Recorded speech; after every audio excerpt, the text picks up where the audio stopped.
Alright folks, what's up with your boy Dick, aka Big D, aka Mark, aka Del Boy, whatever you want to call me. Today I was just going to do a quick beer review. It's called Brew, it's Brewdog's Hardcore IPA.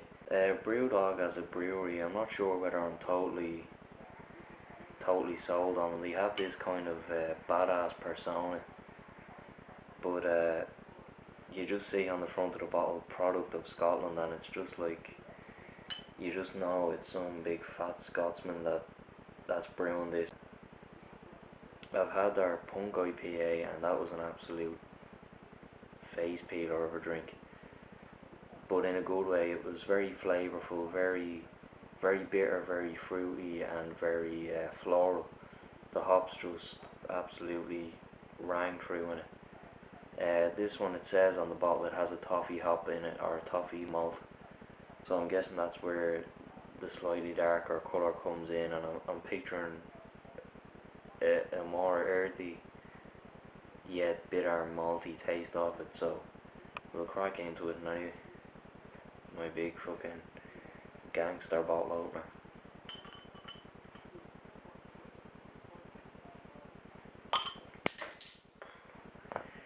Jesus.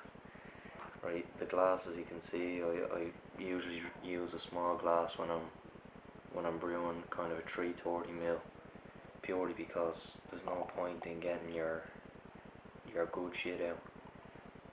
Plus you can take it in smaller amounts and you can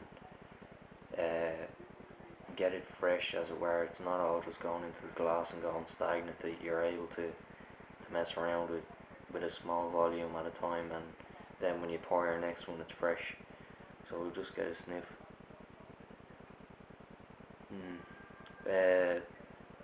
It's very similar to the Punk IPA.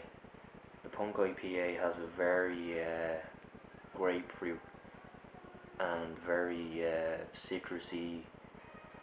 It's actually almost like a tropical fruit drink, like a fruit punch, just an absolute smorgasbord of fruits. You have a yeast in there as well that's kind of lending a banana flavour, or it could be wheat. It is slightly cloudy, so it could be a bit of wheat and a bit of yeast in there that's giving it that wheat beer character of citrusy yet banana, and then you're getting a grapefruit in there as well. That's probably the hops, and it's actually a very cleverly brewed drink. Maybe getting a very slight hint of more of a coffee smell, a very slight hint of that toffee maybe. Right, it's faint and it's in the back. You have to get past those fruits, but it is there. This is 9.2 ABV, by the way, so it's going to be pretty hard hitting, I'd say. And I imagine the alcohol and the potency of it will be making those flavours store up or become more volatile.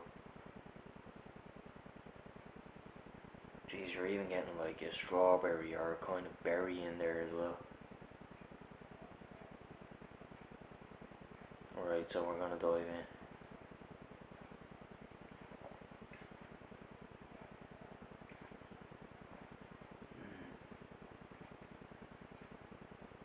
Fairly bitterly hopped, alright.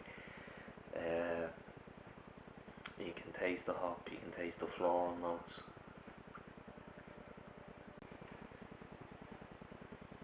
And they combine with whatever darker malt they used to accentuate that bitterness. The alcohol, I think the alcohol is in there as well. It definitely, it leaves the back of your throat a little bit warm, in the same way an innocent gun might. It actually tastes like some kind of medicine. The sweetness of like certain cough syrups, like Benylin, if anyone has tasted benylin. There is alcohol in benylin, some of them. Or there's a sweetness there, and it's a real sickly sweet.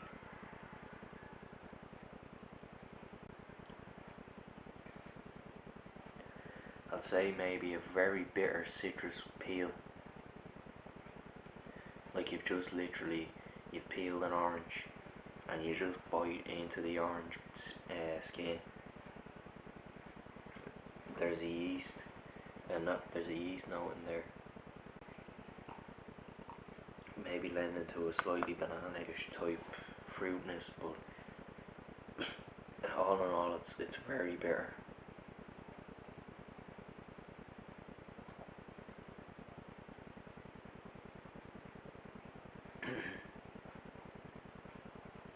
It is. It's a very complex drink. Like, it is smooth in the front. There is yeast there, and it's a nice wheat beerish. There's no wheat, but it's a nice wheat beerish.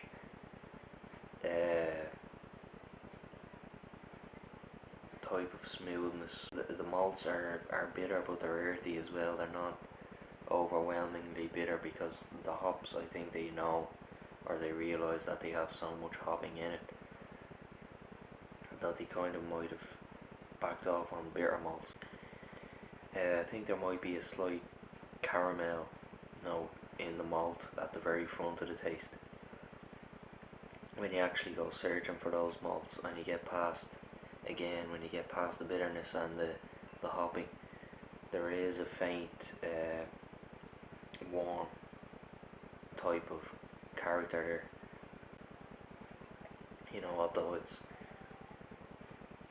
obviously not made to be a session beer. No one brews a 9.2% ABV drink for a session beer. This is a beer that you'll probably only pick up one or pick up two, and you'll sip on one or two of them for the night at home. You won't go out with these things. Like, they're definitely not undrinkable. I won't say they're undrinkable, but they're too, you have to put too much thought into drinking them. Definitely buy and try. Beers like this will help you characterize certain other flavours then when you do taste them. Like when you taste this and you can pick out the yeast, and then you go to a beer that definitely has yeast, a wheat beer. Wheat beers are riddled with yeast. And then you'll be able to pick out the yeast. But I think that's it, more or less. I'll just get this down me.